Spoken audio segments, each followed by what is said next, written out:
Buenas tardes. Les damos la más cordial bienvenida a la mesa 7 de este coloquio Evocar para no olvidar, a 100 años de la creación de la Secretaría de Educación Pública. Y esta tarde tenemos a 3 expositores que nos van a justamente a hablar sobre una serie de personalidades que formaron parte justamente de este histórico de la Secretaría de Educación Pública. Sin más, me permito darles la bienvenida a todos ustedes, a los que nos acompañan en el marco de este seminario y también a los que nos están acompañando a través del Facebook Live. Me es muy grato presentar a Juan Ramón López Vargas, quien nos va a hablar sobre la generación de 1915, aportación a la educación pública en México. Juan Ramón es licenciado en Ciencias Políticas y Administración Pública por la Universidad Nacional Autónoma de México, asesor parlamentario en el Congreso de la Ciudad de México y actualmente realiza estudios en Smart Cities en la Universidad Complutense de Madrid. Muchas gracias, Juan Ramón, por acompañarnos esta tarde y te cedo los micrófonos. Hola, muy buenas tardes.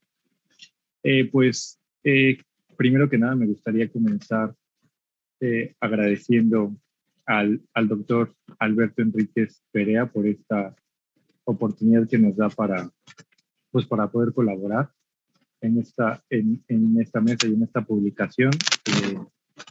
El doctor Enríquez es un gran profesor y se ha convertido en un gran amigo, entonces muchísimas gracias por su tiempo, por su confianza, por su apoyo, porque a pesar de la distancia, justo ahorita los tiempos se nos han complicado por la estancia en Madrid, pero pues ahí el doctor ha estado al pie del cañón ayudándonos y apoyándonos mucho.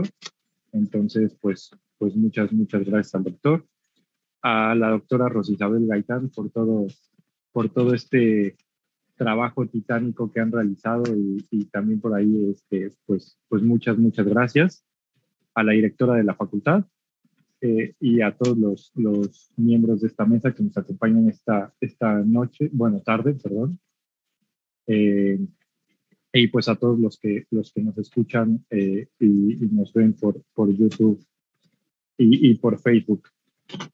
Para mí es un gran honor poder estar aquí en esta mesa con ustedes, poder regresar a la facultad, aunque sea pues vía remota. Me hubiera encantado que hubiera sido de forma presencial, pero pues desgraciadamente los tiempos no nos lo permiten, pero también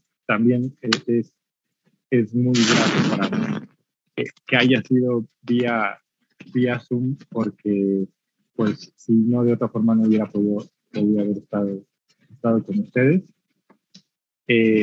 Bueno, pues a mí me toca hablar sobre la generación de 1915 y su aportación a la educación pública en México.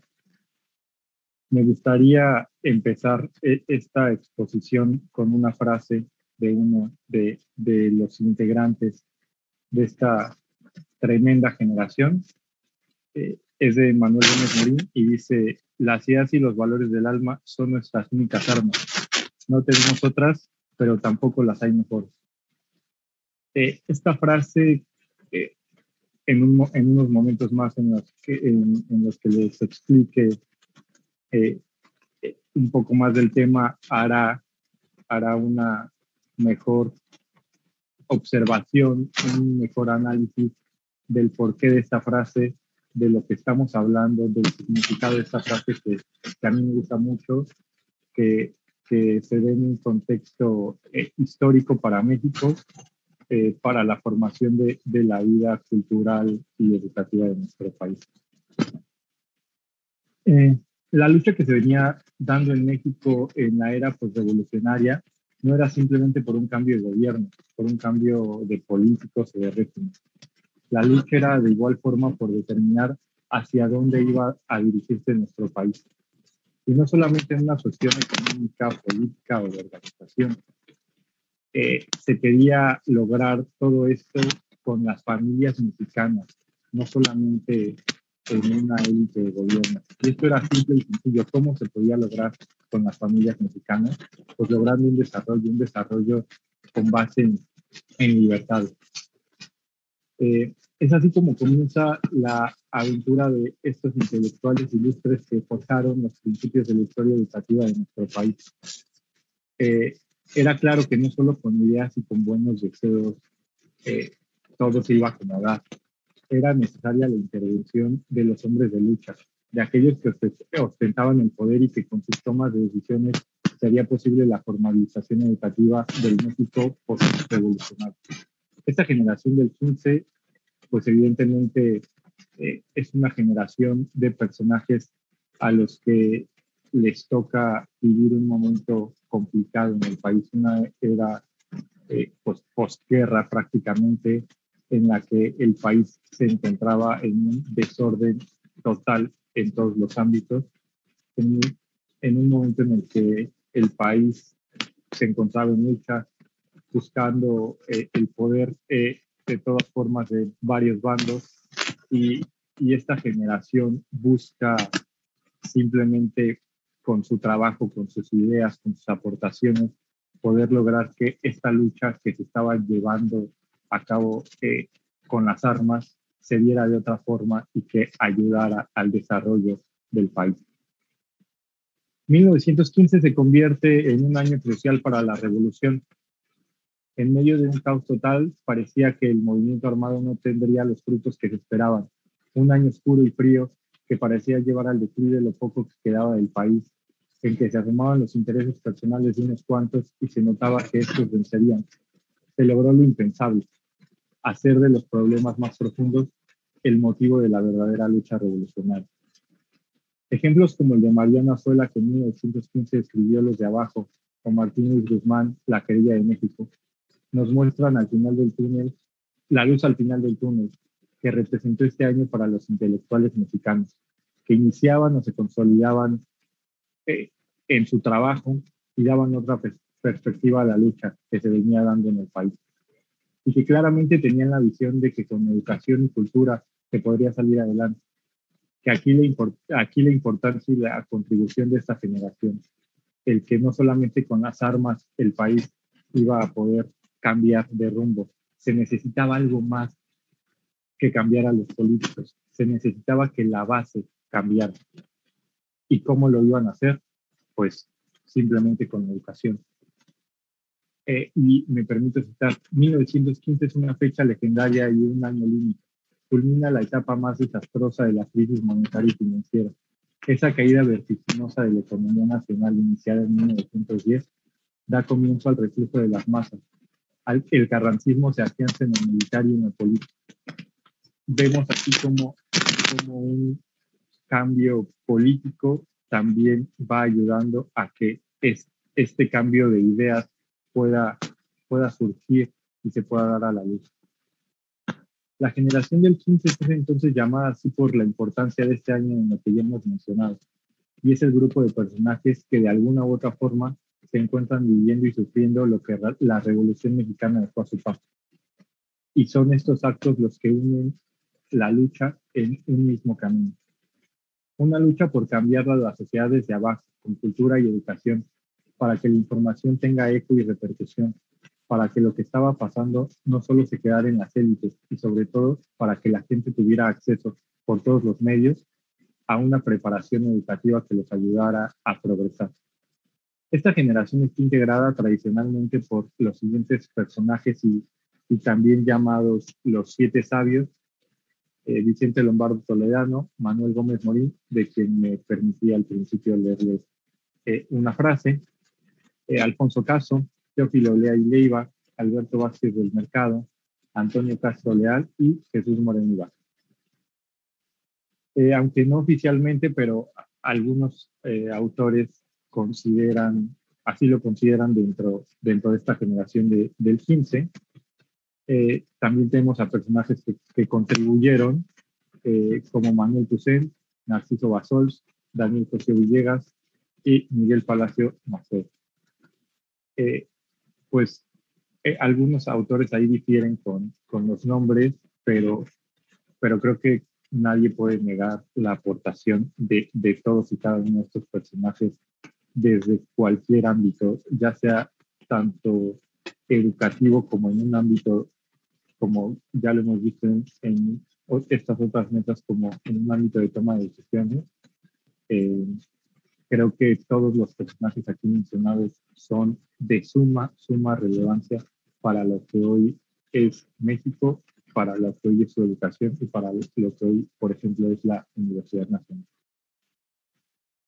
Si bien es cierto, esta generación tiene unidad solamente al principio de su lucha y en este momento no tiene una gran obra escrita, ¿no? En 1915 quizás no era en ese momento como nombres tan relevantes, por así decirlo. Su gran obra es este golpe intelectual de principios que les permite dirigirse como una generación fuerte, de ideas que apoyan a la revolución, pero desde un punto de vista distinto, sin violencia, y que a muchos los desemboca en puestos administrativos que les permite poner su granito de arena para este cambio que tanto estaban buscando. Es decir, podemos ver cómo esta lucha de estos personajes pues los lleva en algún punto a tener cargos administrativos, como ya lo veremos más adelante en el 21, con la creación de la SEP. Pero es aquí, es en este año, es esta generación la que puede, digamos, con sus ideas más adelante materializar el sueño de una educación para todos. Así pues se puede definir Turki un llamado salto místico, ¿no? En muchos textos podemos ver esto del salto místico, pero ¿qué es este salto místico? Y es algo, pues, simple, digámoslo así. La crisis moral de la que hablamos se da porque los intelectuales, estas personas preparadas, digamos que podían tener una formación para tomar decisiones, pues no estaban, ¿no?, en el poder, ¿no? Entonces, pues justo este salto místico es que estas personas puedan tomar las riendas de organización, ¿no? Que puedan ellos con sus decisiones poder cambiar el rumbo de alguna u otra forma. El salto es esta forma de petición del mando y una vez más la importancia de esta generación, pues la respuesta a esta petición la podemos ver de alguna forma hasta el 21, como se les decía con José Vasconcelos, que empiezan, ¿no? Unos años antes pareciera que, pues en el 21 se hizo todo, pero no. Es algo que se viene construyendo desde unos años atrás. Y aquí me gusta hacer esta reflexión de lo complejo que pudo haber sido, o que fue, mejor dicho, para esta generación, porque son hombres al día de hoy reconocidos y admirados, pero que les costó un trabajo inmenso poder lograr estos avances que al día de hoy nos siguen pues afectando de manera positiva a todos nosotros. El anteponerse a todas estas limitantes que tenían y los retos por delante que los aguardaban, uno de estos era precisamente ser una generación joven.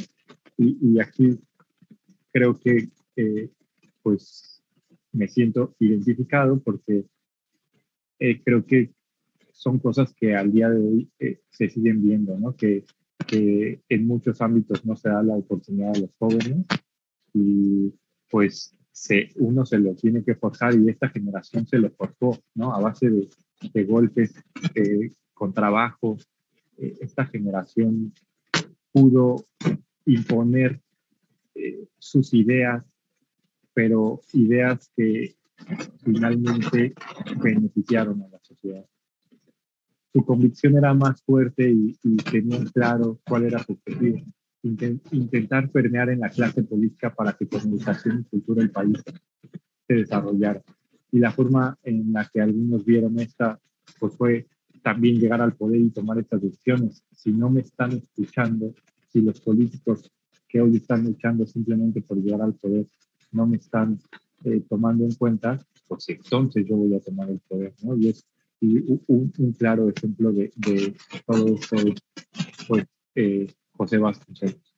Otros lo veían desde un punto de vista académico, que con su propia investigación y análisis o enseñanza también lo podrían hacer, y que claro, también y no de una forma menor ayudó a que, pues ya sentadas las bases, esta generación no solamente tomara decisiones, sino que las llevara a cabo, que algunos fueran los que tomaran las decisiones, pero que otros tantos fueran los que estuvieran al frente de esta reivindicación y de este cambio en el país. También aquí cito una nueva generación que no participó de los goces de la paz porfiriana de la luz intelectual de las postimetrías del siglo XIX. Antes pensaba con horror en aquella paz y despreciaba el relumbrón retórico y científico de los intelectuales. Llenaba las aulas mezclando, como lo exigían los tiempos, las inquietudes intelectuales, las políticas y las personales. Nadie sabía entonces si habría escuela al día siguiente, si su familia en provincia viviría aún, o si sería posible encontrar por la noche algo que comer.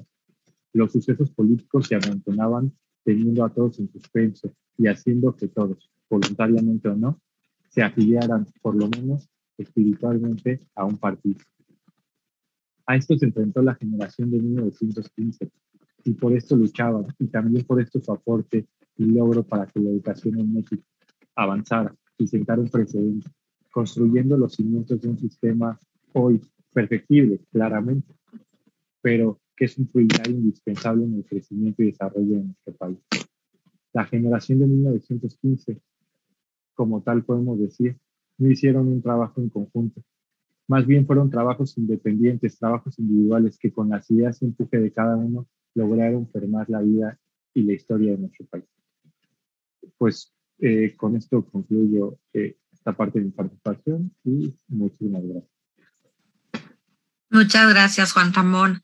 Sobre todo abrir esta mesa que está dedicada a las personalidades de la educación pública en México, en donde justamente, ¿no? Esto que a lo mejor en el marco contemporáneo vemos una crítica a los intelectuales, pensar que fueron los intelectuales de principios del siglo XX, como tú bien lo has dicho, ¿no? Quienes justamente sentaron las bases, ¿no? Para que la educación en México tuviera continuidad. Bueno, pues ahora vamos a continuar con nuestra siguiente expositora. Tengo el gusto de presentar a la doctora María Estela Báez Villaseñor. Ella tiene un doctorado en Humanidades e Historia por la Universidad Autónoma Metropolitana, Iztapalapa. También es profesora investigadora titular C de tiempo completo en el Departamento de Filosofía en dicha universidad, especialista en temas de América del Norte y ha impartido cursos de historia de América del Norte, tanto en Estados Unidos como en Canadá, y en diversas instituciones de educación superior, tanto para nivel licenciatura como para nivel posgrado. Cuenta con varias publicaciones al respecto, libros, artículos, y también ha colaborado en la coordinación de obras colectivas. Es miembro nacional, es miembro del Sistema Nacional de Investigadores. Muchísimas gracias por acompañarnos esta tarde. Su micrófono, doctora. Gracias. Primero que nada, muchas gracias por la presentación. Mucho gusto de estar con ustedes esta tarde. Al igual que mi colega, yo también quisiera agradecer al doctor Alberto por habernos animado en participar en este evento y en lo que es la publicación que lo acompaña. Algo muy importante es también agradecer, por supuesto, a las organizadoras, porque todos sabemos lo complicado que es ahora hacer un evento y más con las distancias obligadas por las circunstancias en las que estamos trabajando. Entonces, muchísimas gracias también a ellas por su esfuerzo para que esta tarde estemos aquí reunidos. Como comentaba Marlene en la presentación, yo me dedico a temas ajenos a México y entonces fue para mí fascinante revisar muchas ideas, muchas cuestiones que yo daba por sentado cuando tuve la oportunidad de contribuir con este trabajo sobre los personajes que hoy nos convocan en mi presentación. Voy a ir abriendo la misma para ir acompañando lo que les voy a presentar. Aquí está compartir pantalla. Acá está, compartir. Y como les decía, déjenme pelearme como de costumbre con los cuadritos. No tengo conexión a internet. Denme un momento. ¿Sí me oyen? Sí. Sí, me escuchan. Es que estoy sin conexión y me apareció un letrero que dice que sin conexión a internet. Déjenme ver.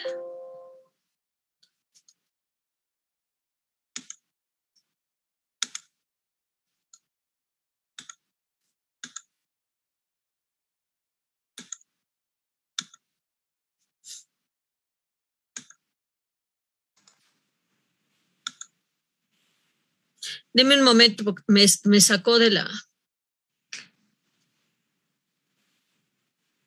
La seguimos escuchando. Entonces... Sí, pero tengo un letrero que dice regresar a la reunión. Qué cosa más rara.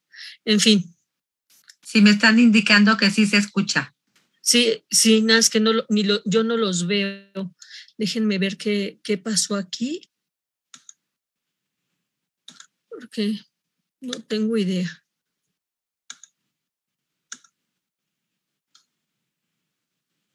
Aquí, déjenme ver. Sí.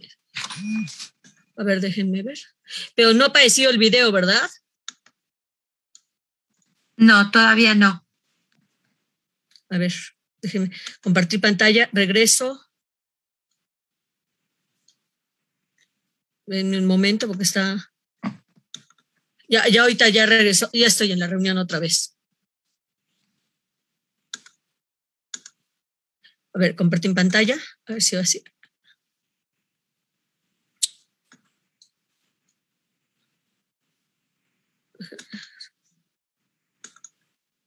Listo, ya. Listo, ya entró. Sí, qué cosa, ¿eh? Sí. Muchísimas gracias por su paciencia. Que sí, yo sí he tenido, desgraciadamente, muchos problemas con el internet en estos días. Bueno, ahora sí, como yo les comentaba, fue para mí un placer y un descubrimiento verdaderamente trabajar estos temas que en alguna medida me son muy ajenos, porque finalmente me obligaron también a revisar una serie de ideas y una serie de concepciones equivocadas que yo tenía sobre este periodo posrevolucionario. Evidentemente, José Vasconcelos, cualquier gente que haya estudiado en la Universidad Nacional Autónoma de México, como fue mi caso, en la licenciatura y la maestría, pues tiene algún tipo de referencia a José Vasconcelos, obviamente el lema, por mi raza la espíritu, etcétera, etcétera. Y tenía yo como una noción vaga en alguna medida de este ambiente intelectual de los años posrevolucionarios. Por ejemplo, tenía esta idea de que evidentemente había habido una efervescencia nacionalista, el pueblo del sol, el surgimiento del muralismo y sus representantes, pero lo que no tenía tan claro y que es algo que agradezco mucho a esta investigación que hoy les presento, es finalmente todo este proyecto educativo que acompañaba a esta efervescencia intelectual, estos grandes intelectuales que vamos a tener activos en estos años y que finalmente no solamente nos van a llevar a una revisión de lo que es el nacionalismo, sino nos van a llevar a una apertura de México al mundo, a una búsqueda de insertar a México dentro de lo que es una corriente del bagaje cultural universal, una revaloración de lo que es la cultura mexicana, pero a partir también de la misma, esta búsqueda, porque el mexicano más marginado de las zonas rurales, con muy poco acceso a materiales educativos, se convirtiera de alguna manera en ciudadano del mundo y pudiera recibir y conocer este bagaje de conocimiento que se considera a partir de Vasconcelos, pues un derecho de todo ser humano. Aquí arrancamos con esto. Aquí tenemos a Adolfo de la Huerta, designó Vasconcelos al frente del Departamento Universitario de Bellas Artes, nombramiento que incluía la rectoría de la Universidad Nacional de México, cargo que ocupó, fíjense, esa es otra cosa que también me llamó mucho la atención, lo efímero del tiempo que estuvo en la universidad y lo trascendental de su contribución a partir de este cargo, ¿no? Dice, fue a partir de entonces cuando Vasconcelos encontró un nicho en donde se encontraría en condiciones de dar cauce a sus inquietudes y aportar con su visión y energía a la reconstrucción de la nación. Y aquí tenemos la fotografía en que aparece entregando diplomas a los médicos de la Facultad de México que alcanzaron el título de posgraduados. Aquí tenemos, por supuesto, un retrato de Vasconcelos, una pintura retrato de Vasconcelos y, por supuesto, el lema por todos conocido, por mi raza hablará el espíritu. Después Vasconcelos se mueve, dice, de acuerdo con los ideales de Vasconcelos, la universidad tenía la misión de impartir enseñanza y preparar una generación de técnicos y humanistas que trabajaban y colaboraban con la sociedad como fin de la educación. Establece el desarrollo y la autonomía del individuo, pero en el marco de la vida social, de la cual se toma deudor y sujeto obligado a colaborar a favor de los más débiles. Solo con el espíritu de los misioneros novohispanos se da posible, así lo reitera a lo largo de su obra, alcanzar dicha meta.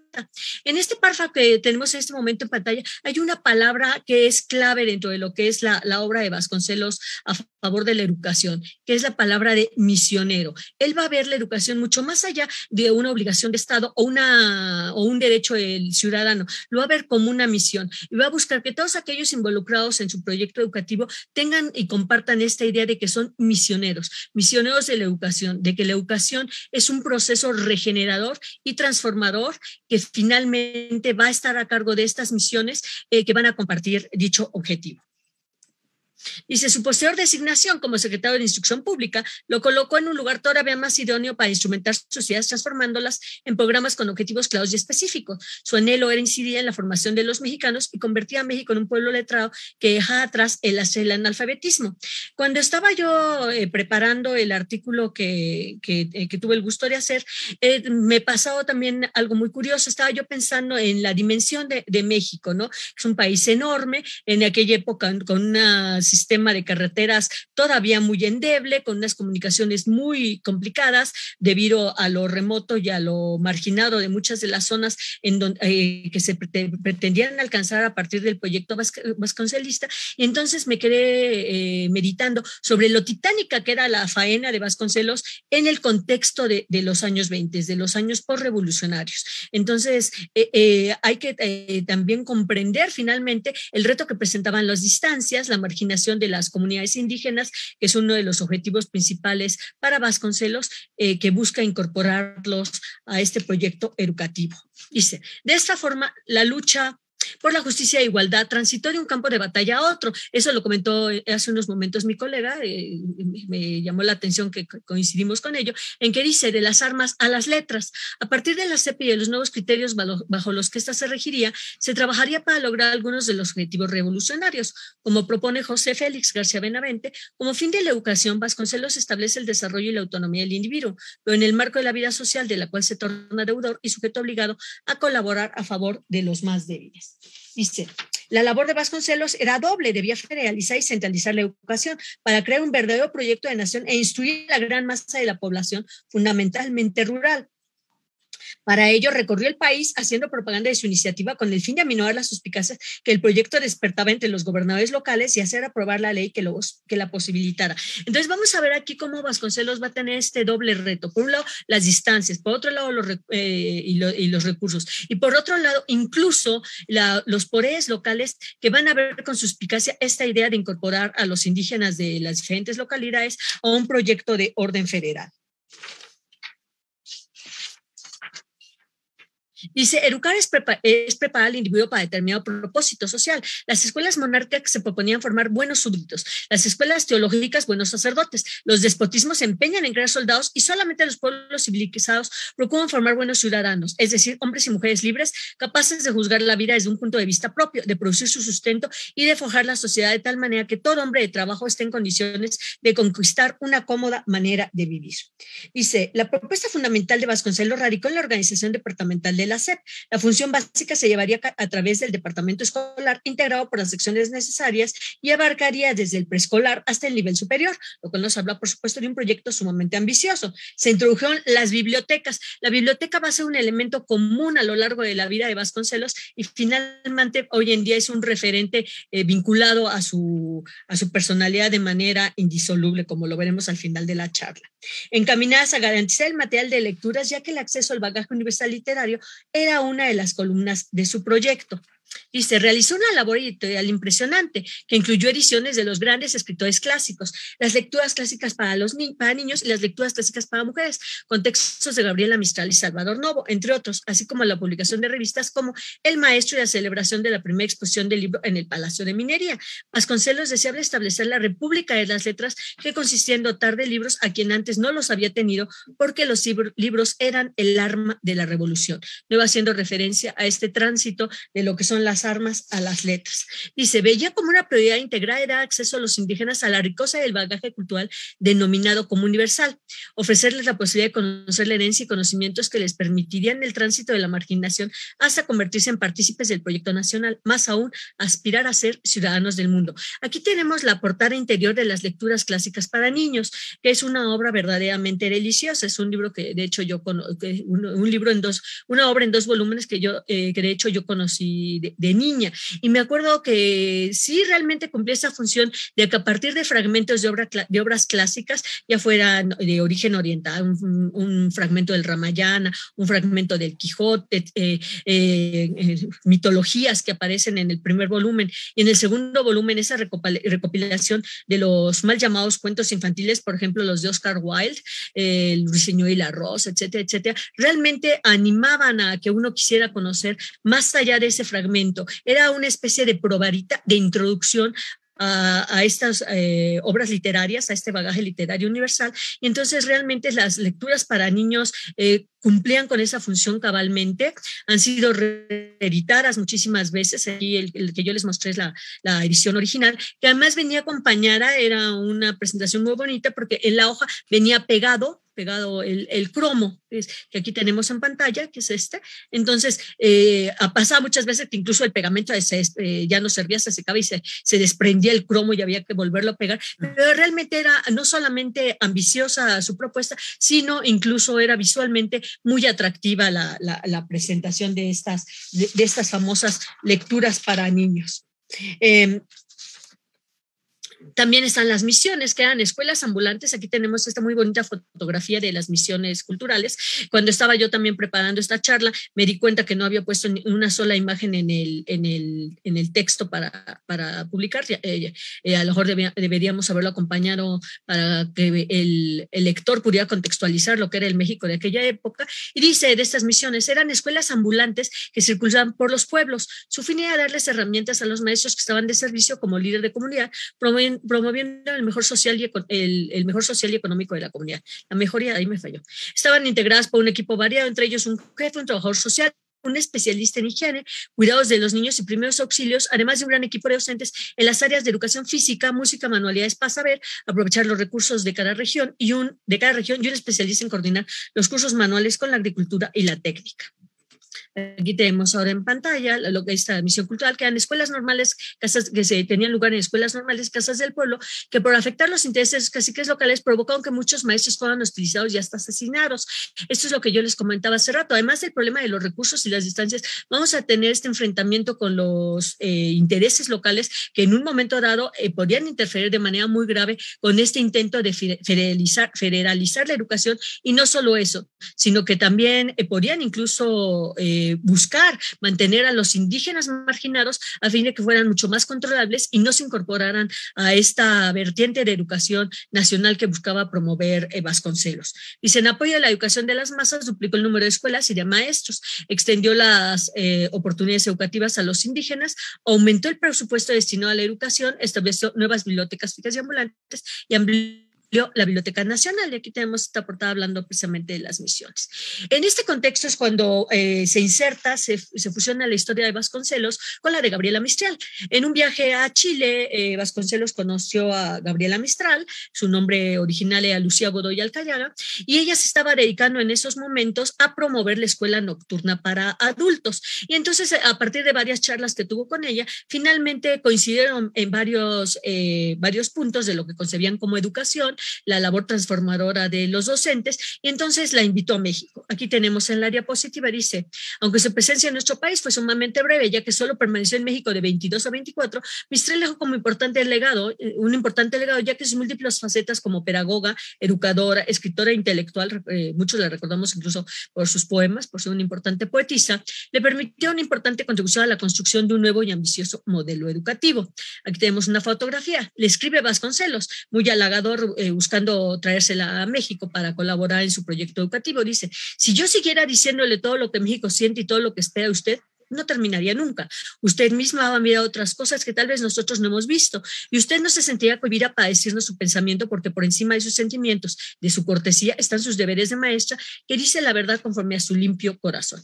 Aquí tenemos una fotografía de de Gabriela Mistral, acompañada por algunos maestros. En esta fotografía aparece Gabriela Mistral justamente en el año en que llega a México, en 1922, y dice: enseñar siempre en el patio, en la calle, como en la sala de clase, enseñar con actitud, el gesto y la palabra. Eso es muy interesante porque entonces comenzamos a comprender cómo la función didáctica de estos maestros que querían formar tanto Vasconcelos como Mistral eran eran personas que iban mucho más allá del aula, como su labor no estaba fijada por un espacio o por un horario, sino que buscaban convertir la educación en un elemento permanente en las comunidades en las que buscaban incidir y apoyarse en cualquier recurso, en cualquier espacio para lograr dicho objetivo.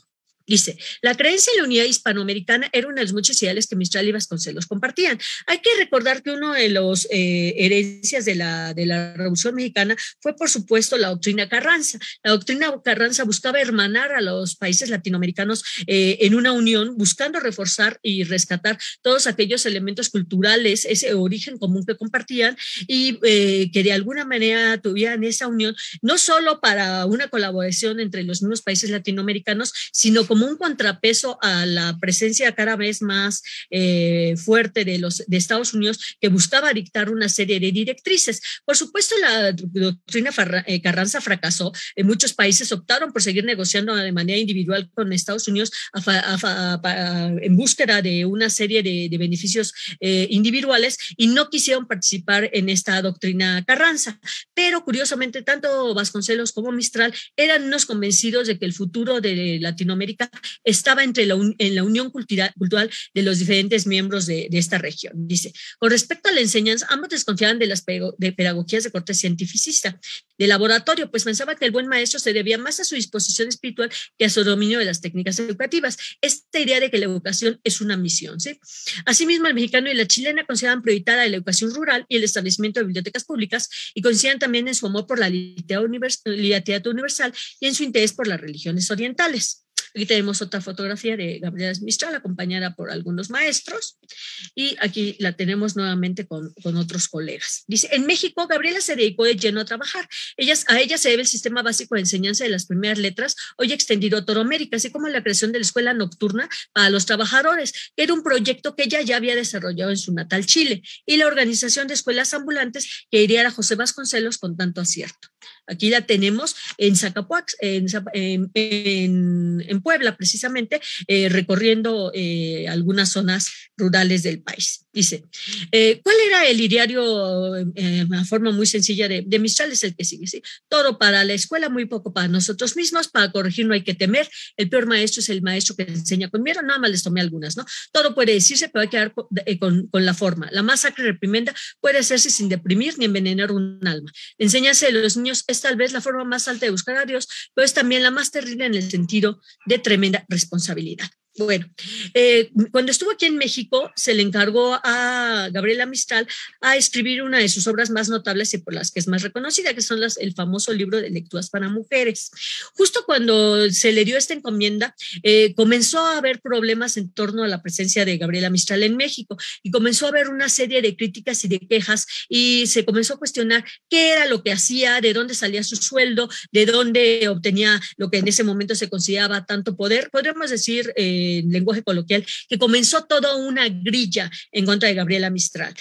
Comenzó a haber quejas de que se le pusiera su nombre a algunas escuelas. También cuando se habló de hacerle una estatua, hubo un escándalo que decía: ¿cómo se le va a hacer una estatua a una persona viva? Eso no es correcto. Y entonces aquí lo dice: palabras de la extranjera. Mistral, por supuesto, que era muy sensible, se dio perfectamente cuenta de esta corriente en su contra, que repito, que iba desde críticas hacia su persona hasta su sueldo, hasta los homenajes que se le rendían. Y entonces comenta: recibí hace meses de la Secretaría de la Educación Pública de México el encargo de recopilar un libro de lecturas escolares. Comprendí que un texto corresponde hacerlo a los maestros nacionales, no a una extranjera, y he recopilado esta obra solo para la escuela mexicana que lleva mi nombre.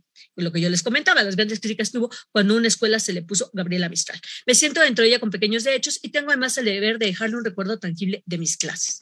Aquí están lecturas para mujeres. Les puse 3 imágenes que muestran la longevidad de la obra. Tenemos una portada en el momento en que apareció en los años 20, es una publicación posterior, y la que actualmente es la más socorrida de Sepan Cuántos. Dice: son muy diferentes los asuntos que interesan a niños y niñas. Siempre se sacrifica en la elección de trozos la parte destinada a la mujer, y así ella no encuentra en su texto los motivos que debe formar a la madre. Y sea profesionista, obrera, campesino, simple dama, su única razón de ser sobre el mundo es la maternidad, la material y la espiritual juntas, o la última en las mujeres que no tenemos hijos. La trascendencia de la obra es muy interesante, ha sido impresa con irregularidad, como lo vimos, es muy extensa y está organizada en 3 apartados: hogar, motivos espirituales y naturaleza.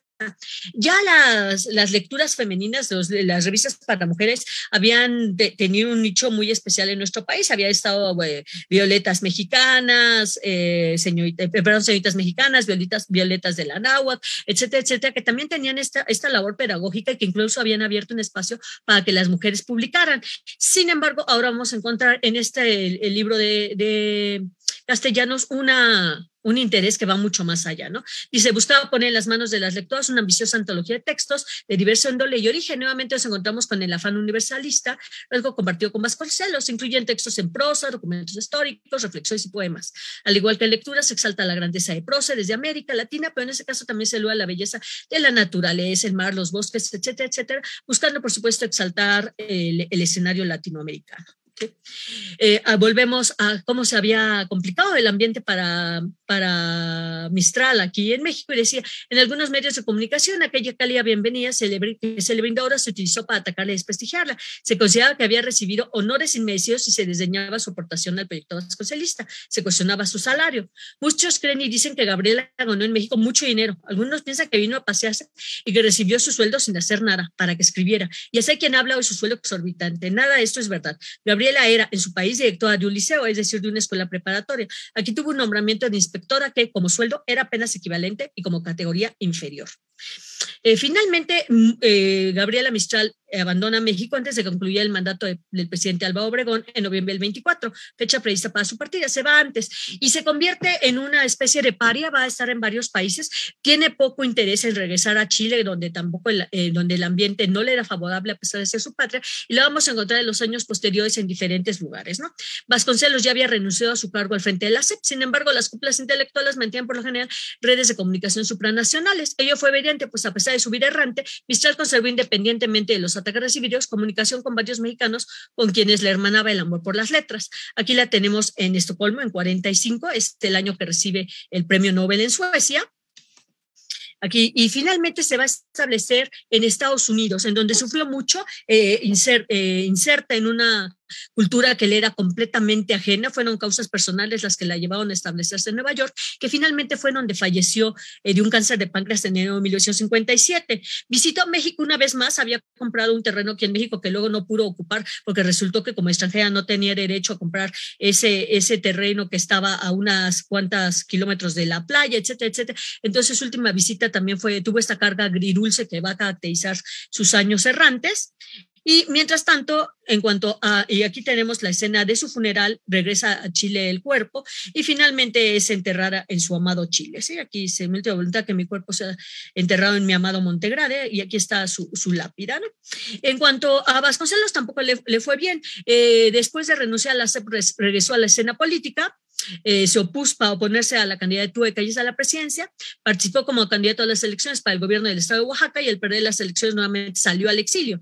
En París y Madrid publicó la primera época de la revista La Antorcha. A su regreso a México fue candidato para la presidencia de la República por el Partido Nacional Antirreeleccionista, y a la muerte de Obregón, Vasconcelos participó como candidato ahora a la presidencia de la República. Después de su derrota, optó nuevamente por el exilio. Regresó a México al finalizar el gobierno de Lázaro Cárdenas, fue miembro fundador del Colegio Nacional y director de la Biblioteca México, cargo que desempeñó hasta su muerte. Esa es la Biblioteca México, o algunos le llaman de México, que es más bien Biblioteca México, que hoy en día también lleva el nombre de Vasconcelos, y por supuesto existe hoy una enorme biblioteca, la Biblioteca Vasconcelos, que todos conocemos, y que por eso les decía que el nombre de Vasconcelos está fusionado de manera clarísima con lo que es este proyecto de las bibliotecas públicas, ¿no? Falleció el 30 de junio de 1959 a las 20:55 en su residencia de la Calzada de las Águilas, en Tlacopa, San Ángel, la Ciudad de México. Dejó una carta a su yerno, Herminio Ahumada, en la cual rechazó que se le enterrara en el Panteón de los Hombres Ilustres como miembro que era del Colegio Nacional, y dijo: consigo que la ciudadanía de nuestro país no tiene derecho a honrarme como escritor mientras no me reconozca como político. Está pendiente un acto de justicia con los que murieron en la campaña electoral de 29. La conciencia nacional sabe o debe saber que ganamos las elecciones 29, y mientras esto no se reconozca públicamente y quizás oficialmente, no podría yo aceptar ningún honor sin sentir que traicionaba la verdad y la justicia. Como pueden ver, sus últimas décadas también tuvieron esta carga agridulce, ¿no? Fue sepultado en el Panteón Jardín. En 1985 sus restos mortales fueron trasladados a la Catedral Metropolitana. Y para terminar, todavía falta mucho para la tarea de evaluar la aportación de Gabriela Mistral al proyecto de reforma educativa de José Vasconcelos. Esta idea de federalizar la educación finalmente es lo que abre el camino para un libro de texto gratuito a nivel nacional, cosa que no todos los países tienen. Por ejemplo, yo que trabajo en Estados Unidos, los libros de texto los decide la Sociedad de Padres de Familia y el condado, ¿sí? El condado de cada lugar, ni siquiera el estado. Entonces, aquí en México, esta idea de federalizar, de crear un bagaje común para los mexicanos, va a encontrar sus raíces, por supuesto, en esta aportación tan importante de Vasconcelos, de Gabriela Mistral. Dice: no debemos hablar sobre recuperar los ideales de los mismos, pues no se han perdido su vigencia en la coyuntura actual, salta a la vista. Evidentemente, todos los días tenemos alguna noticia sobre qué se está planteando en la educación, qué es lo que se está planteando en los cambios de libros de texto, qué se está modificando en cuanto a los programas. Entonces, la educación es evidentemente un proceso cotidiano dinámico que requiere el trabajo y el esfuerzo de muchas personas simultáneamente. Sin embargo, que se fuera pertinente revitalizar la naturaleza misional de la enseñanza. Esta parte me parece a mí fundamental, es algo que quisiera resaltar mucho dentro de esta plática que hoy tuve la oportunidad de compartir con ustedes, que es algo que me pareció muy interesante, esta idea de no perder de vista la carga misional dentro de lo que es la educación, ¿sí? Recordaba todo aquel involucrado en la misma, que todo lugar y todo espacio son propicios para acoger una verdadera vocación, como ya decía Gabriela Mistral, en el salón de clases, en la calle, en la escuela, en el hogar. Todos los espacios son sujetos de ser partícipes de un proceso educativo, tal como dijera Gabriela Mistral. Con eso cierro mi participación. Muchísimas gracias por su atención. Muchas gracias. Muchísimas. ¿Me ajusté a los tiempos o me pasé? No, todo bien. Muchísimas gracias. Muchísimas gracias a ustedes. Bueno, pues ahora le toca el turno al doctor Marco Antonio Calderón, quien nos va a hablar de otra mujer, Elena Torres, la educación rural en México. El doctor Marco Antonio Calderón es profesor investigador del Centro de Estudios Antropológicos del Colegio de Michoacán, doctor y maestro en Ciencias Antropológicas con especialidad en Antropología Política por la Universidad Autónoma Metropolitana. También tiene una maestría en Sociología Política por el Instituto José María Luis Mora y licenciado en Sociología por la Universidad Autónoma Metropolitana. Es profesor investigador del Centro de Estudios Antropológicos del Colegio de Michoacán desde el año de 1995 y también es miembro del Sistema Nacional de Investigadores. Sobre el tema de la educación rural e indígena, ha organizado varias mesas de trabajo y presentado diversas conferencias o ponencias en distintos foros desde el año de 2004. Ha publicado varios capítulos de libros y ensayos en revistas sobre historia de la educación rural, cambio cultural y formación del Estado en México, y también sobre el tema ha publicado 2 libros colectivos. En 2012 apareció Educación indígena, Ciudadanía y Estado en México, el siglo XX, y en el 2018 publicó Educación pública y desigualdad social en Michoacán, además de su libro Educación rural, experimentos sociales y Estado de México 1910-1933. Le damos la más cordial bienvenida, doctor. Yo le voy a apoyar en su presentación en un momento. Bueno, muchas gracias por la invitación. Enrique es culpable de Enrique, que yo esté aquí, y le agradezco a Enrique que me haya invitado, y bueno, a todos los organizadores y organizadoras, sobre todo organizadoras de este interesante coloquio. Yo tuve la oportunidad, yo estaba viajando por la Sierra Tarahumara el día de ayer y no pude ver las charlas de ayer. Hoy en la mañana sí logré estar escuchando a mis colegas, mujeres y hombres de las mesas anteriores. Me hubiera encantado poder intervenir en algunas de las exposiciones, bueno, comentando, preguntando, de Dalia Valdés, Alberto Enríquez y Mauricio Ramírez. Ahora me gustaría entrar en contacto con ellos en otro momento. Siempre es un poco frustrante en los coloquios y seminarios muy grandes el tiempo, y bueno, me voy a tratar de apurar. Respecto a la mesa en la que estoy inscrito, también debo decir que tengo coincidencias y discrepancias, ¿no?, con mis colegas que me precedieron, con Juan Ramón López, sobre la generación de 1915, y con María Estela Báez sobre su interpretación de Gabriela Mistral. Yo voy a ocupar, no sé si alguien me puede marcar el tiempo, porque luego con estos temas me engolosino y puedo hablar un montón. Entonces, quisiera ocupar nada más unos 10 o 15 minutos de la exposición y luego hacer una reflexión como para armar una polémica con mis colegas que me precedieron. Sí, doctor, yo le aviso si quiere. Perdón por interrumpirlo. Y las fotos que van a ver ustedes son una serie de fotos que he ido recolectando a lo largo de muchos años. Son todas del Archivo General de la Nación, del archivo que era de la Secretaría de Educación Pública, y ahora es parte de la colección de la GN. Entonces, pueden irlas pasando, digamos, poco a poco. Yo sugeriría dejarlas un minuto cada una para que se puedan observar. Entonces voy a leer unas partes de un texto que he trabajado mucho tiempo, y que entiendo que va a ser publicado una parte en el libro que coordina, bueno, que me invitó a participar Enrique, y que ha pasado mucho tiempo sin que yo sepa qué está pasando con ese texto. Entonces, ahí va. Bueno, el texto es sobre Elena Torres Cuéllar y su implicación y su influencia en la Secretaría de Educación Pública en los años 20 y 30. Elena Torres Cuéllar, a diferencia de otros personajes que son muy renombrados en la historia de la SEP, es un personaje fundamental.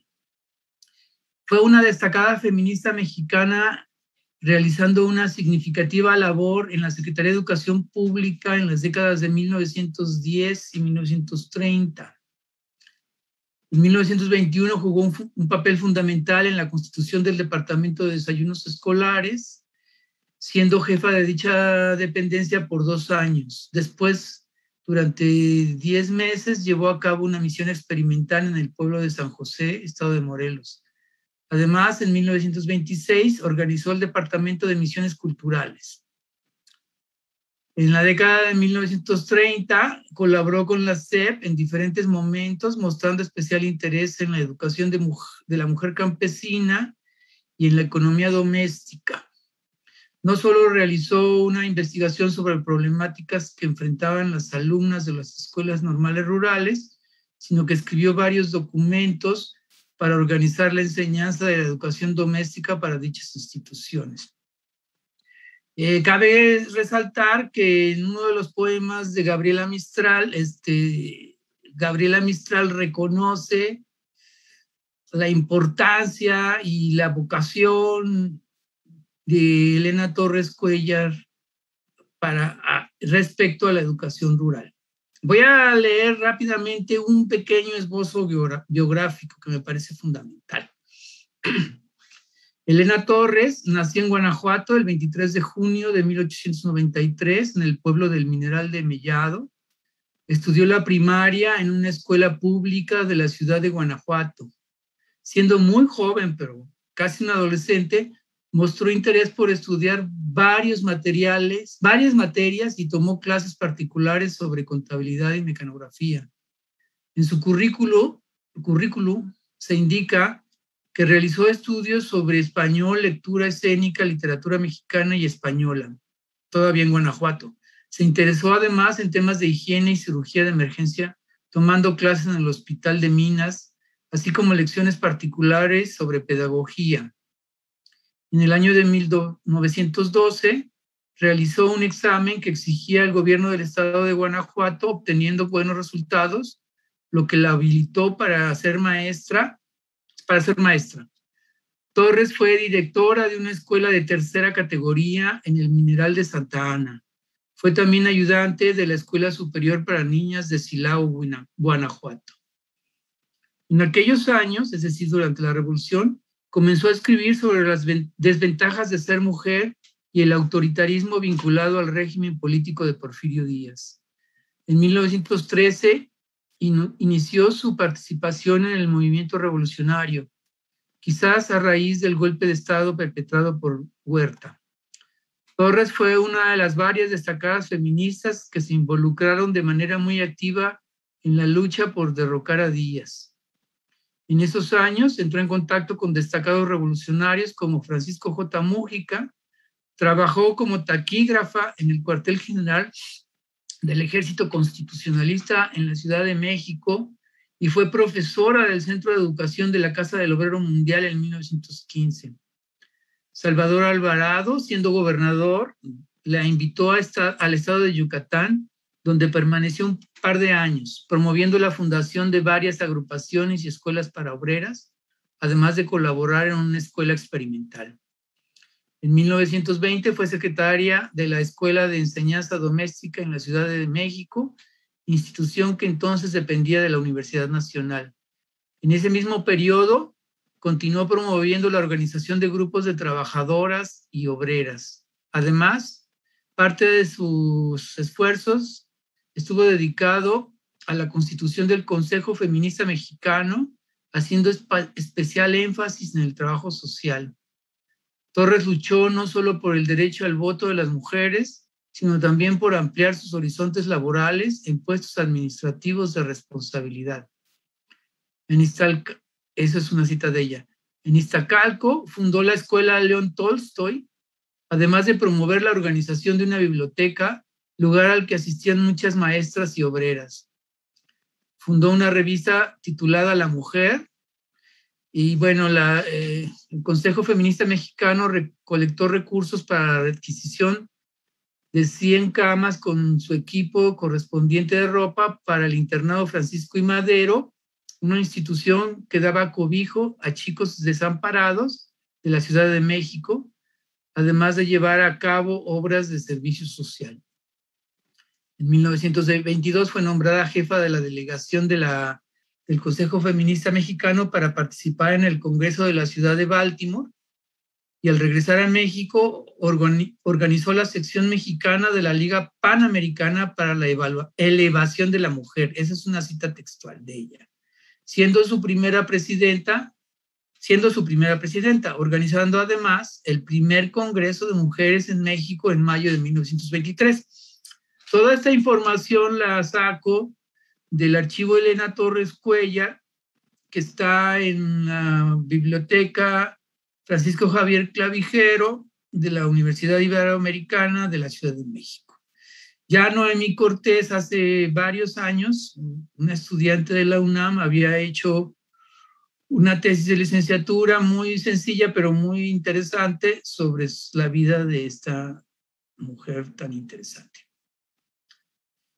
Bueno, en cuanto a su participación en la SEP y en los primeros años, el interés de Elena Torres por temas de alimentación y ciencias de la nutrición surgió siendo muy joven.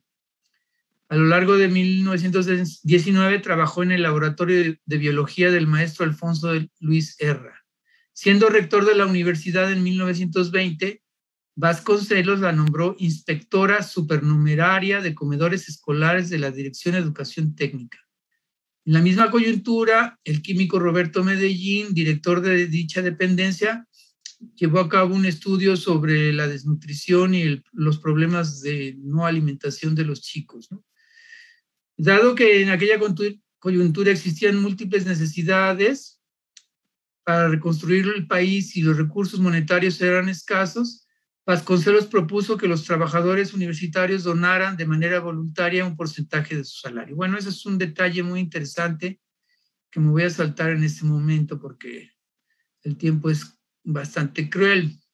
En ese tiempo, como directora de desayunos escolares dentro de las DEP y nombrada por Vasconcelos, Torres concibió la idea de llevar a cabo una misión cultural experimental cuyo propósito central era promover el cambio social en las comunidades rurales. Eligió Morelos porque en ese estado ya el reparto agrario había sido llevado a cabo y para Torres el reparto agrario era un aspecto fundamental del cambio cultural y social. Y bueno, es importante hacer énfasis en esta etapa y de su vida y de la historia, porque la historia oficial o la historia de bronce, como diría don Luis González y González, el historiador que fundó el colegio donde yo trabajo, pues es una historia que hace énfasis, digamos, en el tema de cómo intelectuales, pedagogos, bueno, y políticos, líderes, influyeron en la historia. Y en este caso, pues es muy claro que ella, siendo mujer, fue bastante discriminada, como vamos a ver un poquito más adelante. Tanto en su vida cotidiana como en la historia misma o en la escritura de la historia misma. Entonces, ella concibió todo un proyecto de misión cultural experimental que Vasconcelos dijo que iba a apoyar, pero que al final de cuentas no apoyó. Entonces, Elena Torres Cuéllar, como tenía muy buenas relaciones con otros políticos y secretarios, buscó al secretario en ese momento de Agricultura y Fomento y le explicó su proyecto y entonces la nombraron, digamos, dejó de trabajar un rato para la SEP y la nombraron como inspectora de cuestiones de reparto agrario. Ahorita se me escapa el nombre exacto. Voy a dejar de leer para hacerlo más ágil. Y la cuestión fue que ella se lanza a Morelos, a San José, y durante 10 meses está haciendo esta estación experimental. Al mismo tiempo, la historia oficial de la educación en México señala que se lleva la primera misión cultural en Zacualtipán, Hidalgo, un lugar que acabo de visitar hace poco, gracias a un proyecto de CONACYT, y en donde hay es toda una historia de bronce, digamos. Sin embargo, la experiencia que tuvo Elena Torres Cuéllar en Hidalgo atrajo la atención de mucha gente, entre otros muchos extranjeros que visitaron a Elena Torres en esa experiencia y se fueron, y esto le valió que la invitaran a hacer una maestría en el Teachers College de Columbia entre 1925 y 1926. Efectivamente, ella logró irse para allá con muchos esfuerzos, la becaron, y bueno, tenía problemas para entender bien el inglés, aprendió bien el inglés, y estuvo trabajando y estudiando con Mabel Kearney, que es una de las grandes intelectuales norteamericanas, que trabajó muy cerca de John Dewey, respecto a la educación rural. Regresa a México en 1926 y Moisés Sáenz la invita a ser la primera directora de misiones culturales. Ya habían iniciado las misiones culturales en México, pero Elena Torres Cuéllar, con toda la experiencia que tuvo tanto en Hidalgo, ¿no?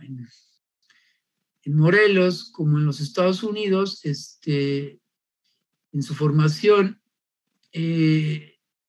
innova muchas cosas, y una de las innovaciones es que incluye una trabajadora social en el equipo de las misiones culturales.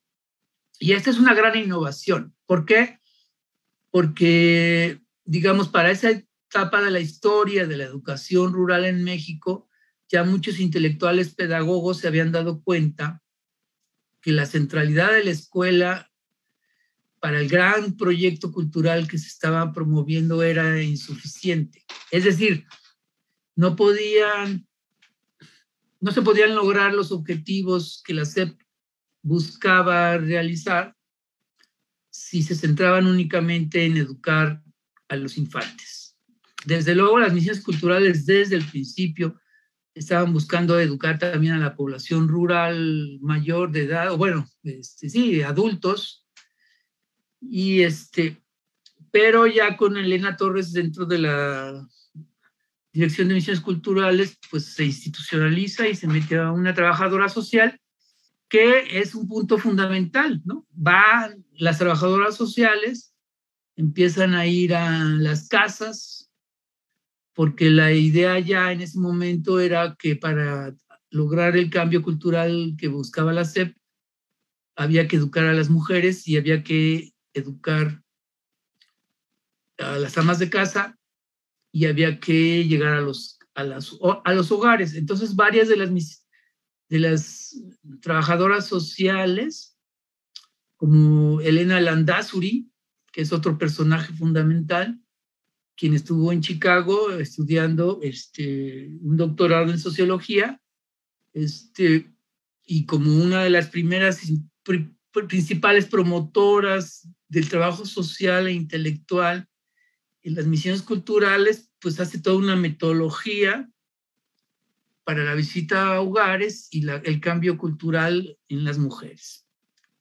Es fundamental esta idea, porque la idea era que las mujeres tenían el papel central de la transformación cultural.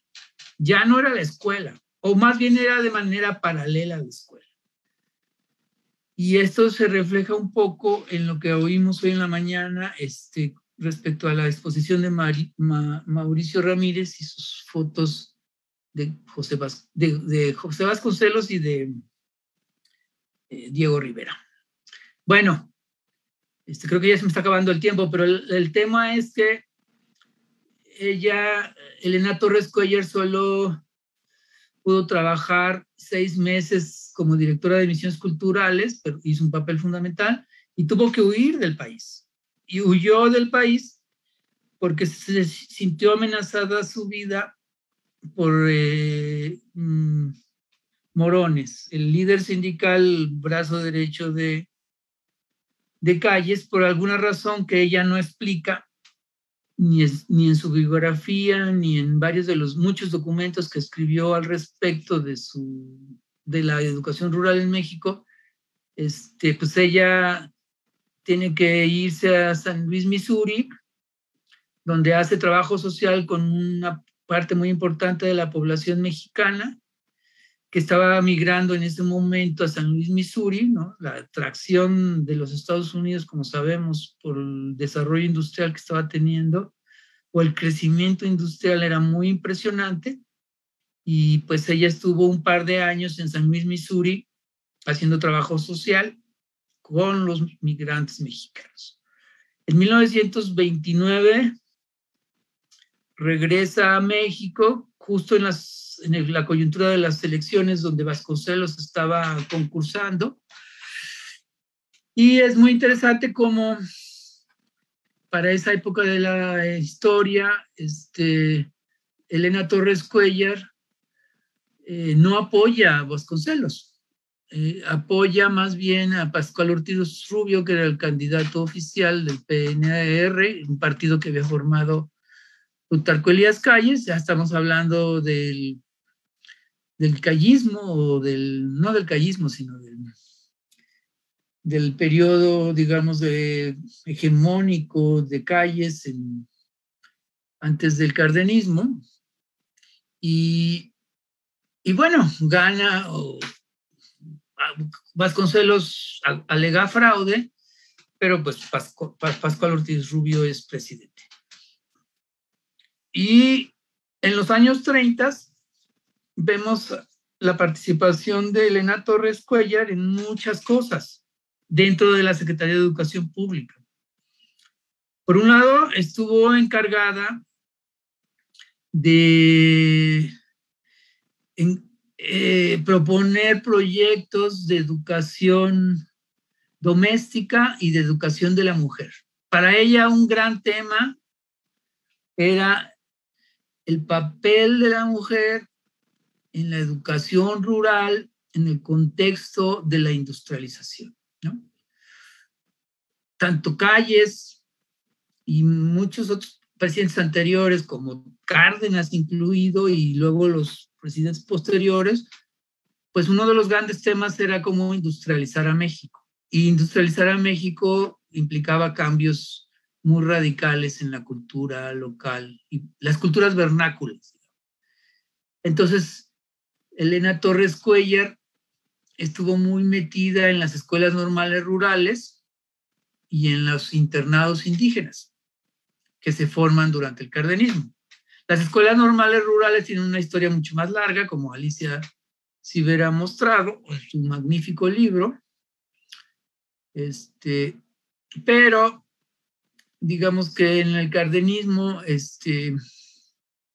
hay transformaciones muy importantes de los planes de estudio, y Elena Torres Cuéllar jugó un papel fundamental. Hizo varias investigaciones, participó en varios experimentos, participó de manera muy activa. Y ya al terminar el cardenismo y ya iniciado digamos, los años 40, cuando Ávila Camacho se vuelve presidente de la República, ella empieza a tener muchos problemas respecto al nuevo régimen. Y empieza a tener contacto muy fuerte con personajes de la talla o de la estatura, digamos, intelectual de Gómez Morín, ¿no? Ya sabemos que es un gran personaje, ya se mencionó hace rato. Parte de su influencia liberal y, bueno, todos sabemos que es fundador del PAN, etc. Entonces es muy interesante ver cómo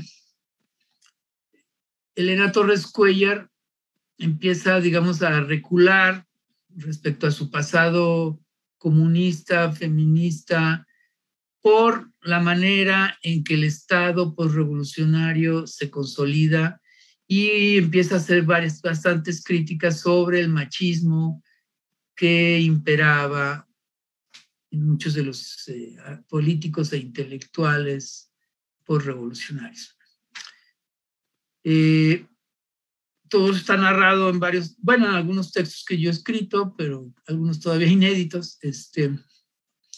Y la cuestión es que ella, por su gran experiencia, tanto en la Revolución, como en desayunos escolares, como en el Teachers College, y luego en la Dirección de Misiones Culturales, y luego en los años 30 en cuestiones de educación normal, rural y educación indígena, pues es llamada a colaborar, una vez que se termina la Segunda Guerra Mundial, a la UNESCO, en la UNESCO.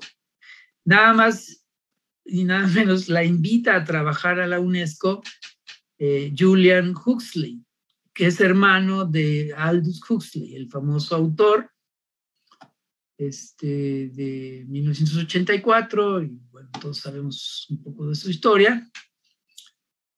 Y ella acepta acepta irse a Londres un tiempo y luego se va a Francia, porque la UNESCO finalmente se funda en Francia, y ella es una de las principales promotoras y arquitectas de la constitución del CREFAL en Pátzcuaro. Y bueno, ya termino. Desafortunadamente, bueno, ella escribió una autobiografía, prometió escribir un segundo tomo y parece que no lo cumplió.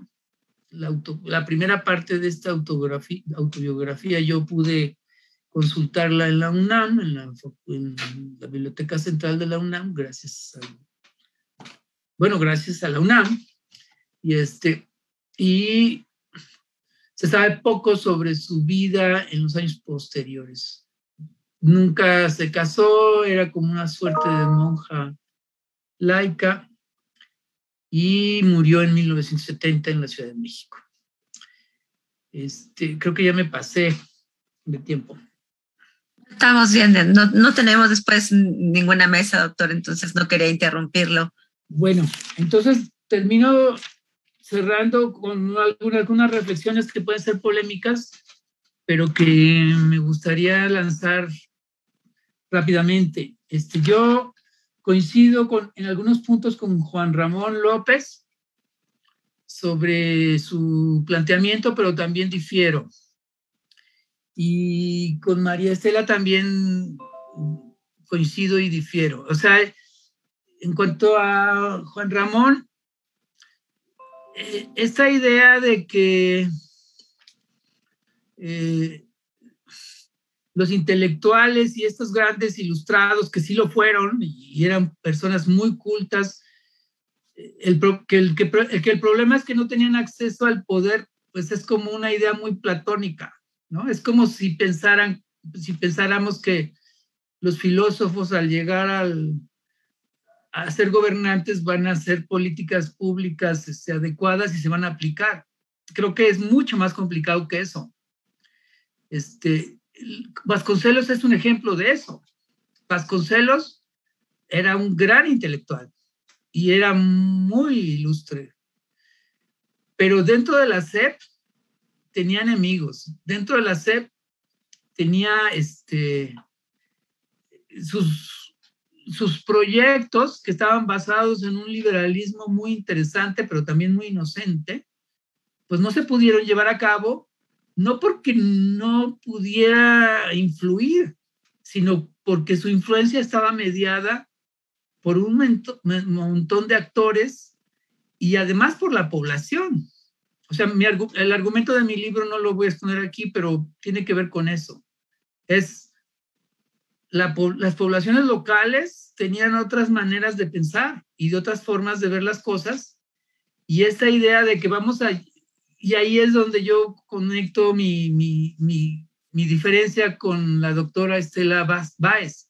Yo estoy totalmente en desacuerdo que la educación es una misión. Esta visión de la misión es una visión muy religiosa y que el propio Vasconcelos reconoce, aunque él era laico y él se consideraba liberal, reconoce como un problema o como bueno, él lo plantea como una virtud, pero yo lo veo como un problema. Esta idea de la misión es como decir, los demás, los otros, no saben lo que quieren. Resumiendo muy grandes, de manera muy, muy esquemática. Y no, yo ahora bueno, desde hace varios años pienso más o menos lo mismo, pero ahora lo confirmo, porque ahora estoy haciendo un proyecto de CONACYT, bueno, que CONACYT me financia sobre 100 años de la educación rural e indígena, que coincide, por supuesto, con los 100 años de la SEP, en pueblos y comunidades, y hay unos saberes ancestrales maravillosos que los intelectuales pedagogos consideraban como negativos, pero ahí están y siguen sobreviviendo. ahí me callo para ver si se arma una polémica. Muchas gracias, doctor. Sí, creo que ya está. Ya veo por acá la mano de la doctora Weiss, ¿no? Y si me permites, Juan Ramón, y después, ¿no? Te cedo la palabra. Doctora, por favor. No, pero que no se preocupe el doctor Calderón, es que yo estoy de acuerdo con él. Finalmente, cuando se habla de una misión, quiere decir que el que se está llevando a cabo esa acción está hablando de un grupo marginal, o sea, es un grupo que se está viendo en desventaja, vulnerable. Entonces, por supuesto que la propia palabra misión implica, ya viéndolo de una manera muy fría, una propuesta de desigualdad, de yo te voy a incorporar a ti, a mi proyecto, ¿sí? No hay ningún terreno de negociación, sino esto es una invitación, pero es una invitación que de alguna manera está cargada de imposición, ¿sí? Yo en ese sentido estoy completamente de acuerdo. Lo que me parece sí muy interesante es finalmente en donde sí creo muy rescatable este proyecto de misión, no es tanto en la incorporación a este proyecto de federalizar la educación, sino en lo que yo comentaba hace rato, que es compartir este bagaje de cultura universal, ¿sí? De rebasar las fronteras culturales, de incorporar no solo al indígena, sino al mexicano, hacerlo partícipe de ese bagaje de cultura universal, esa recuperación de los clásicos, esa idea de reofertar a nuevas generaciones, sí me parece muy, muy atractiva. Pero en cuanto a la emisión, en alguna medida estoy de acuerdo con usted. Finalmente, aunque no lo veo siempre con esa carga religiosa, porque finalmente en la época positivista se hablaba de civilizar al salvaje, ¿no? Y era una civilización, un proyecto civilizatorio que no estaba inserto en una religión, sino en un concepto de educación, en un concepto de civilización, en un paradigma de qué era lo correcto, ¿no? Ahí rebasa lo religioso, pero también tiene esa carga misional. Entonces, en alguna medida, sí concuerdo con usted, ¿eh? Perdón, después de que participe Juan Ramón, quisiera recuperar la palabra porque ya vi que tengo una preguntita ahí. Sí, justamente. Gracias. Pero primero le doy la palabra a mi colega Juan Ramón. Muchas gracias.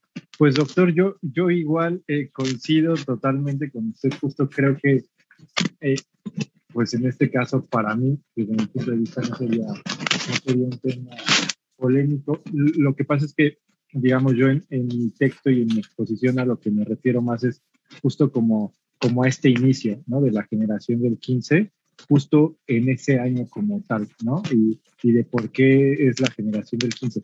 Ya luego lo que pasa después, ¿no? En la práctica, pues me parece un estudio de caso, digamos, aparte, ¿no?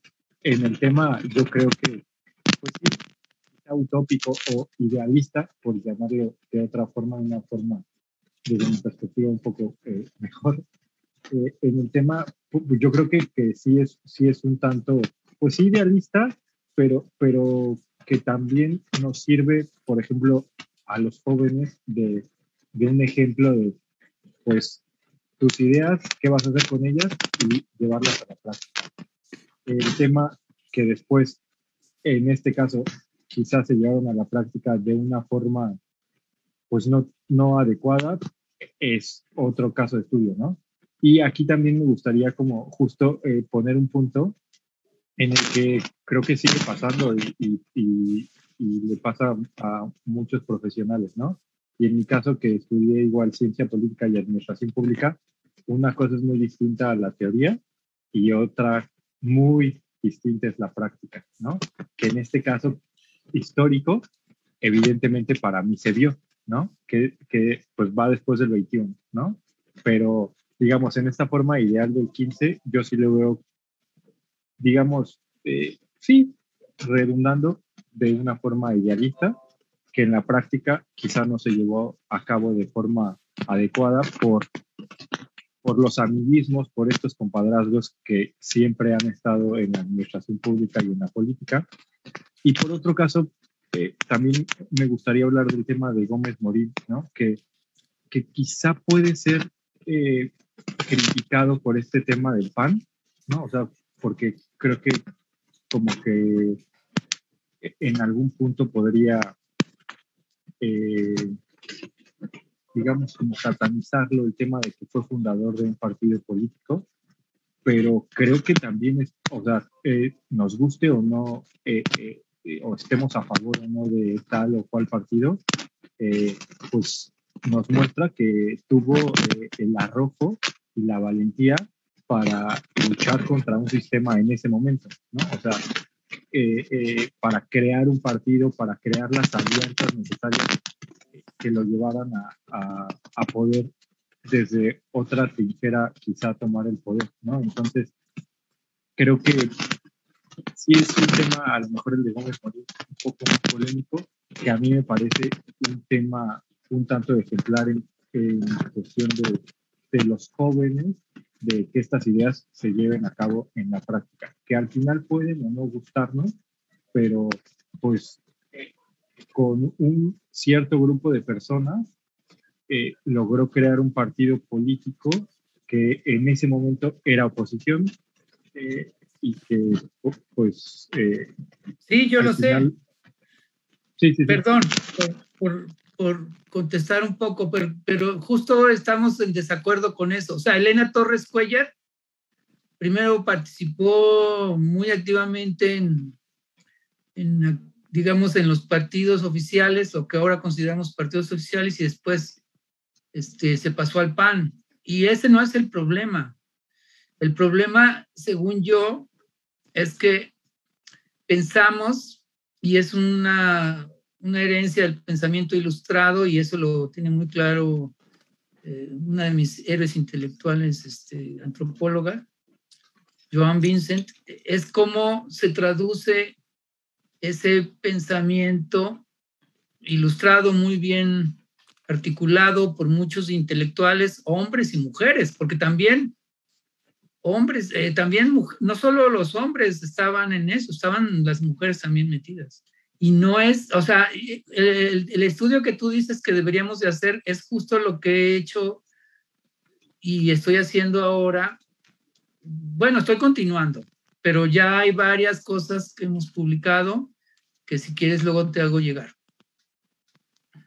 Sí, o sea, digamos a lo que me refería, justo no me refería a que no se ha estudiado, sino que justo en el tema nada más estaba hablando como de la generación del 15 y que estoy muy de acuerdo, ¿eh? Creo que el tema de estudiar lo que se hace después de con esta toma de decisiones es interesantísimo, porque una cosa, como le comentaba, es la generación de ideas y esta idealización que tenemos quizá de estos personajes, y otra cosa es lo que hicieron en la práctica, ¿no? O sea, creo que vale muchísimo la pena ese análisis y me encantaría que me lo compartieras. No quiero monopolizar, pero no solo es lo que dice la gente y lo que piensa y lo que hace en política, sino cómo la gente que está afectada por esos proyectos lo interpreta y lo reinterpreta. Cambio.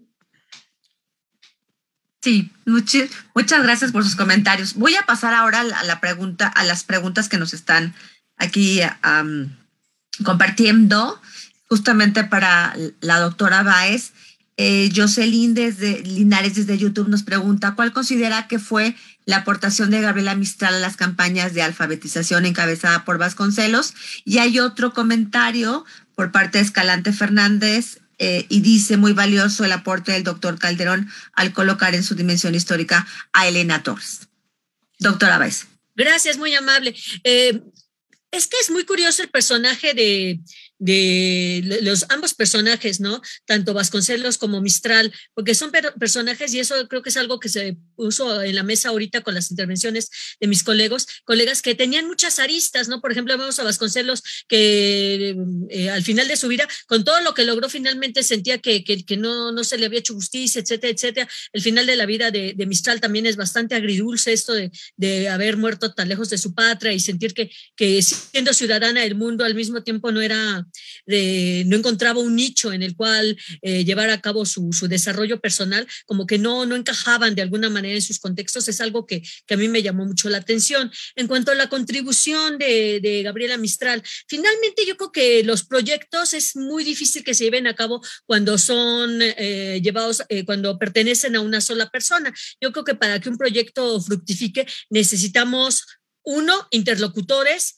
2, colaboradores y 3, herramientas. Y en ese sentido creo que Mistral cumplió con esas 3 funciones en el proyecto vasconcelista. Primero que nada, compartía con él un pensamiento en cuanto a qué era lo que querían, lo que entendían por educación, número 1.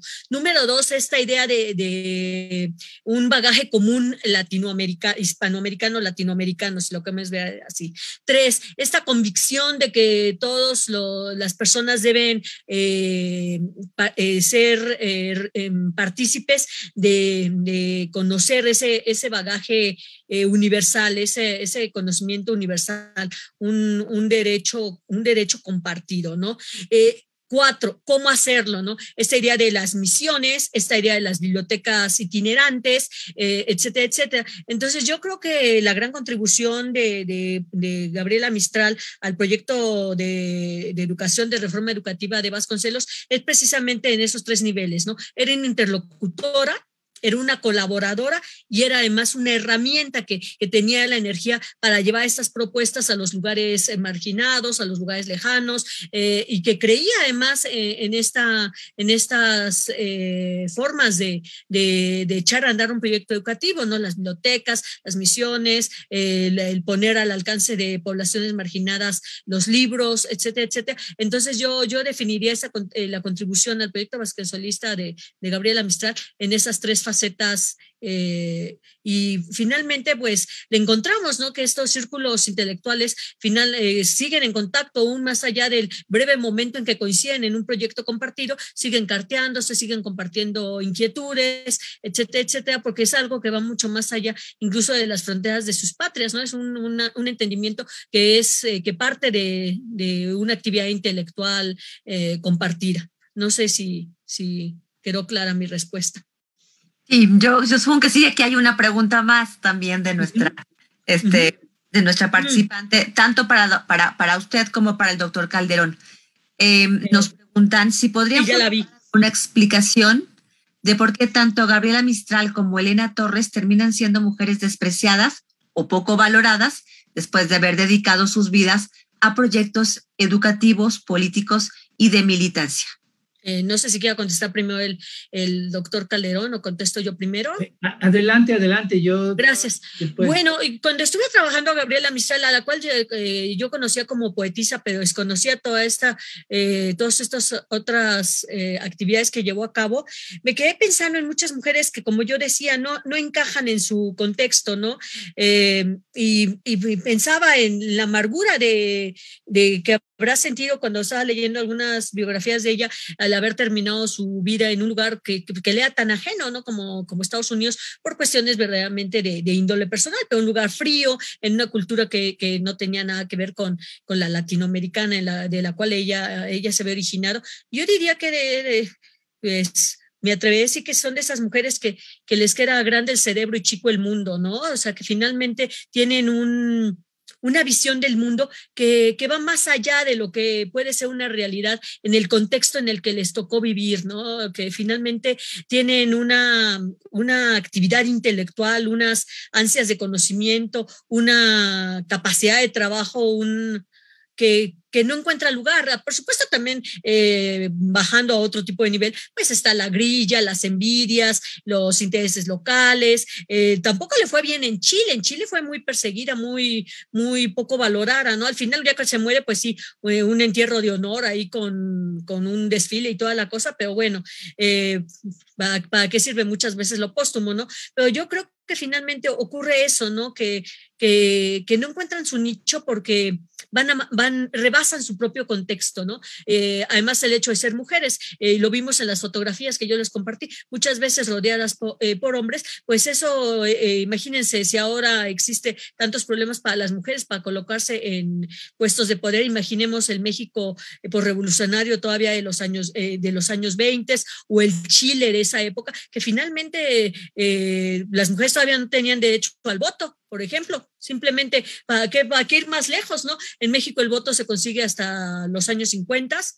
Entonces, finalmente están en una desventaja desde su propia condición de mujer, en el sentido de que, aún siendo ciudadanas, por ejemplo, no tienen todavía el derecho de ejercer el sufragio, ¿no? ¿Qué más podemos decir? Yo creo que ese ha haber sido muy difícil, muy doloroso para ambos personajes, enfrentarse de entrada a tantos obstáculos que interferían con lo que ellas creían que era su posibilidad de aportar a una transformación de la sociedad. Muchas gracias.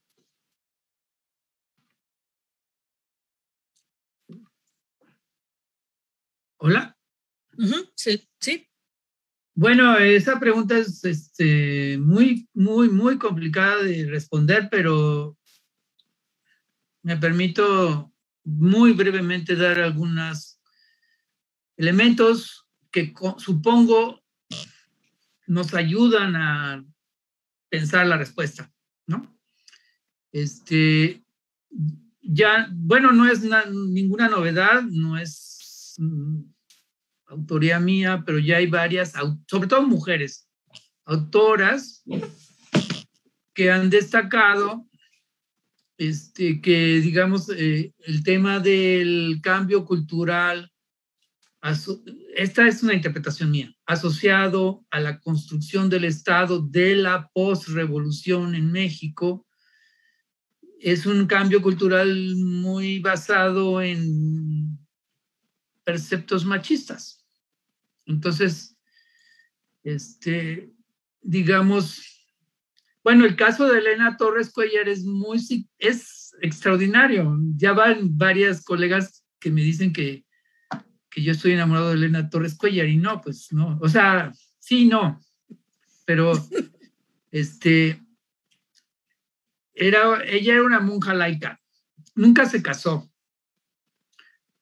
No se sabe nada de su vida más íntima y es un misterio. Pero la cuestión es que, digamos, muchas de sus ideas, que son muy críticas, bueno, también la podemos hacer críticas, ¿no? Porque tenía una idea muy binaria el hombre y la mujer,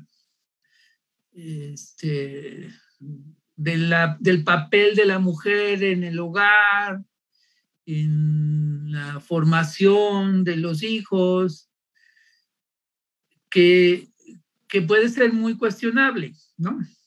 A la luz del presente. Sin embargo, al mismo tiempo, es muy emblemático que su papel dentro de la Secretaría de Educación Pública se haya visto borrado. Y eso tiene que ver con esta historia de bronce, ¿no? Lo que un poco Luis González decía, aunque Luis González no estaba pensando en esos términos, ¿no? Actuales, ¿no? De cómo incluir a los otros, y sobre todo a la cuestión bueno, no sobre todo, la cuestión del género y la cuestión de lo étnico. Lo étnico sí lo pensó bastante, y yo lo cito en varios de mis trabajos. La cuestión del feminismo y el movimiento de mujeres, pues no lo pensó tanto, pero digamos que, para terminar, o sea, la historia no es algo que pasó y que alguien viene y recoge y lo escribe y ya está. La historia siempre está en negociación, siempre está en proceso de reconstrucción. Y es muy importante la memoria histórica, porque son bases para ciertas formas de actuar, ciertas formas de comportarse, y es ahí donde yo, como antropólogo, me fui a la historia, ¿no? No sé, habría muchísimas otras cosas que podríamos conversar, pero pues el tiempo siempre es inclemente en estos, bueno, en todos contextos y en estos contextos más, ¿no? De seminarios y, en fin, muchísimas gracias por la invitación. Muchas gracias, doctor. Todavía hay una pregunta más, si nos permite, hablando justamente de Elena Torres. La doctora Gaitán pregunta que qué relación existe entre Elena Torres y otras mujeres de su época, como Emilia Galindo.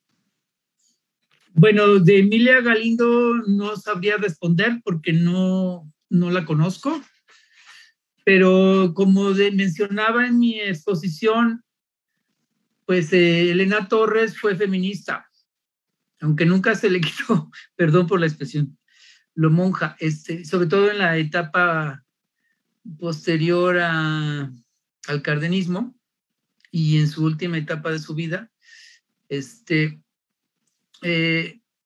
estuvo vinculada a las más importantes feministas de los años 20 y de los años 30.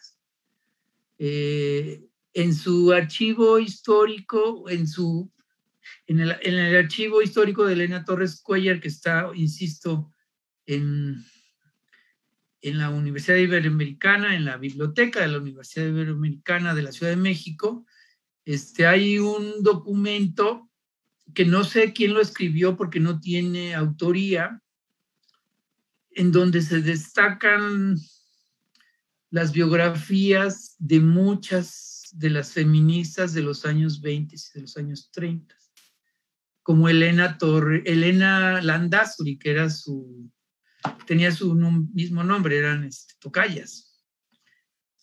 Pero hay otras biografías pequeñas, pero muy pequeñas, estoy hablando de media cuartilla, a veces de una cuartilla, de mujeres impresionantemente activas, considerando los años 20 y los años 30 como una etapa muy de hombres, digamos, por decirlo de alguna manera, ahí están. Y bueno, desde luego hay muchísimo más que seguir investigando, pero una tesis de licenciatura de la UNAM, de Noemí Cortés, que yo cito, por supuesto, en mis trabajos, está en la UNAM, sobre Elena Torres Cuéllar. Fue un primer trabajo muy interesante, muy empírico, digamos, muy descriptivo, pero como un trabajo de licenciatura magnífico, en donde uno puede recurrir, al cual uno puede recurrir, pues para enterarse de más, qué más cosas hizo, y desde luego si hay interés por seguir estudiando a este personaje, pues están ahí los archivos, ¿no?, de la Ibero. Cambio. Muchas gracias, doctor. Bueno, creo que no tenemos ninguna pregunta más. Doctora. Gracias.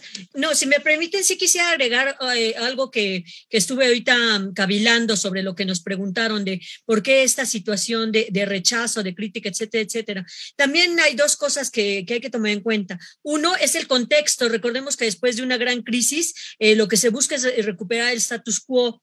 Entonces, después de la Primera Guerra Mundial, después de la Revolución, después de la Segunda Guerra Mundial, en los años 50, viene este conservadurismo que lo que busca es que la mujer se reintegre a sus actividades vistas como tradicionales, y entonces esas mujeres que rebasan eso, que no están en sus hogares, que además no son esposas y madres. Recordemos, yo no conozco el caso de Elena, pero ya lo comentó el doctor, que era una monja laica, y también el caso de Gabriela Mistral, que era soltera, que no tuvo hijos, que no era madre, que no era esposa. Entonces, ¿qué ocurre? Que viene muchas veces esa crítica en el sentido de que ¿cómo me quiere decir cómo educar a mis hijos si ella no tiene hijos? ¿Cómo me quiere decir que cómo debo ser una mujer si ella no está llevando a cabo las funciones típicas, tradicionales, que definen a una mujer como la maternidad, como el ser esposa. Entonces, yo creo que también algunos sectores de la población utilizaban las propias características de estas mujeres, pues para descalificar su opinión, partiendo del hecho de que ellas no estaban